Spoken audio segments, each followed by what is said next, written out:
Hoy hemos rezado contra la violencia de género.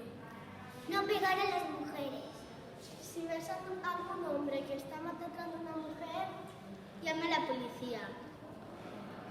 Hoy hemos visto un vídeo y en él se daban besitos y se daban abrazos Y se daban cariño. y se decían piropos. No lo consientas. Un hombre mata a una mujer. Dios no lo consiente así. Un hombre tiene más fuerza. No es justo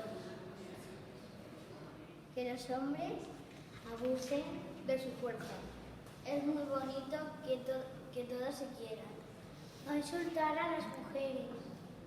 Así todos seremos felices. Todos somos personas. Todos somos iguales.